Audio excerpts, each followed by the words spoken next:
پارہ نمبر 6 سورہ المائدہ آیت نمبر 12۔ اعوذ باللہ من الشیطان الرجیم، بسم اللہ الرحمن الرحیم۔ لفظی ترجمہ: وَلَقَدْ اور البتہ تحقیق، اخذا لیا، اللہ نے، میثاقا پختہ عہد، بنی اسرائیل سے، وبعثنا اور مقرر کیے ہم نے، منہم ان میں سے، اثنی عشرہ 12، نقیباً نگران، وقالا اور کہا، اللہ نے، انی بے شک میں، معکم ساتھ ہوں تمہارے، لئن البتہ اگر، اقمتم قائم کی تم نے، الصلاۃ نماز، وآتیتم اور دی تم نے، الزکوٰۃ زکوٰۃ، وآمنتم اور ایمان لائے تم، برسلی میرے رسولوں پر، وعزرتموہم اور مدد کی تم نے ان کی، وَأَقْرَضْتُمْ اور قرض دیا تم نے، اللہ کو، قرضاً قرض، حسناً اچھا، لَأُكَفِّرَنَّ البتہ میں ضرور دور کر دوں گا، عنکم تم سے، سیئاتکم برائیاں تمہاری، وَلَأُدْخِلَنَّکم اور البتہ میں ضرور داخل کروں گا تمہیں، جنات باغات میں، تجری بہتی ہیں، من تحتہا اس کے نیچے سے، انہار نہریں، فمن تو جس نے، کفر کیا، بعد ذالک اس کے، منکم تم میں سے، فقد تو تحقیق، ضل وہ بھٹک گیا، سواء سیدھے، السبیل راستے سے۔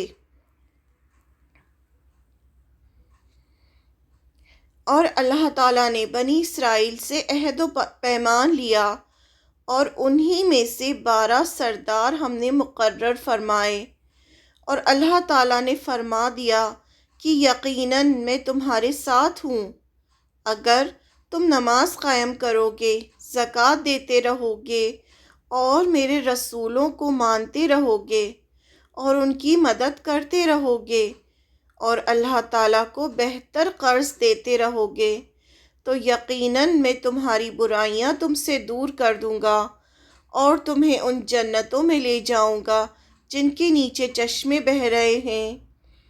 اب اس عہد و پیمان کے بعد بھی تم میں سے جو انکاری ہو جائے، یعنی کفر کرے، وہ یقیناً راہ راست سے بھٹک گیا۔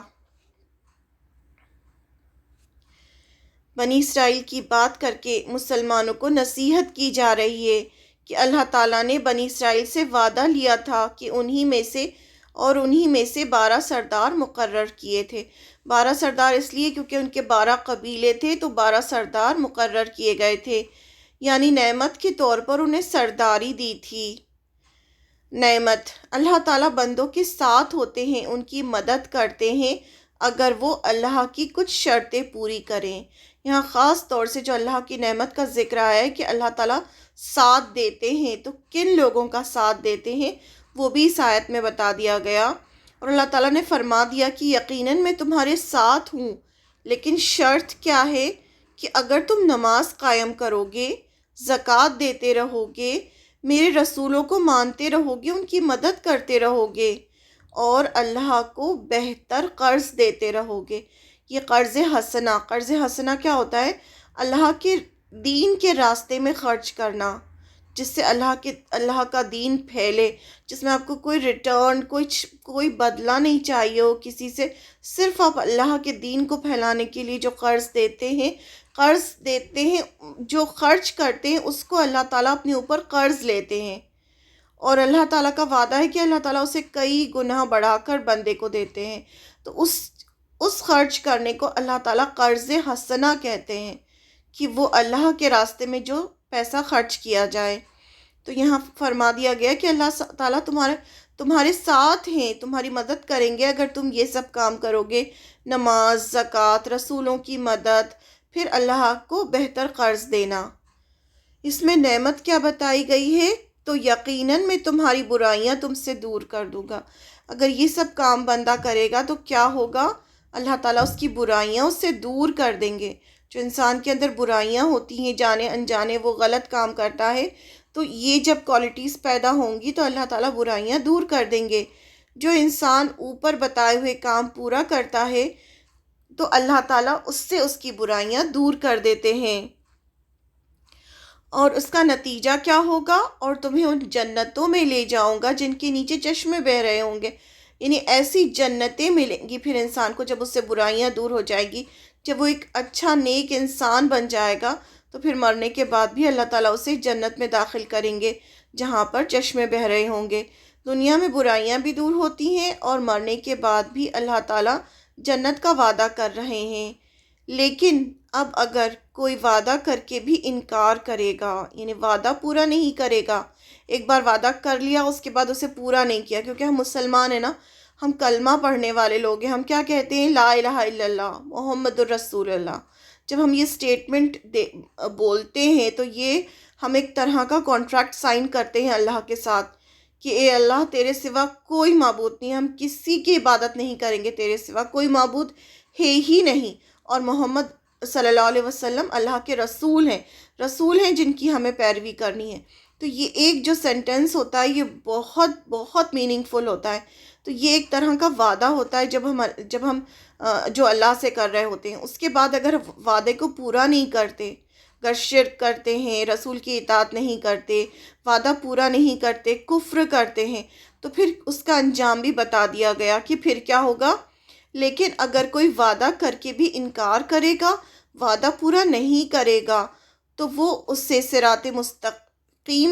وہ انسان صراط مستقیم سے بھٹک جائے گا، جو سیدھا راستہ جس پہ اس کو چلنا تھا، کیونکہ صراط مستقیم سیدھا راستہ وہی ایک راستہ ہے جو جنت کی طرف جاتا ہے۔ لیکن اگر کوئی اپنا راستہ بھٹک جاتا ہے تو پھر وہ منزل تک نہیں پہنچ پاتا۔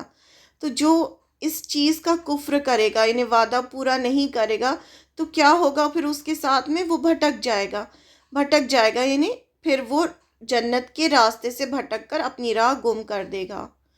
پھر وہ جب راہ گم کر دے گا تو پھر وہ کیسے جنت میں جائے گا؟ نوٹ یاد رکھیں کہ صرف صراط مستقیم ہی وہ سیدھا راستہ ہے جو جنت تک جائے گا، باقی سارے راستے انسان کو جہنم میں لے کے جائیں گے۔ ایک راستہ جو اللہ کا راستہ ہے وہی انسان کو جنت میں لے کے جاتا ہے، باقی سارے راستے جو ہیں وہ شیطان کے راستے ہیں اور جو اسے جہنم میں لے کے جائیں گے۔ تو یہاں بتا دیا گیا کہ کیا کیا کام کرو گے تو تمہیں اللہ کا ساتھ ملے گا، مرنے کے بعد تمہیں جنت ملے گی، اور اگر کفر کرو گے تو کیا انجام ہوگا۔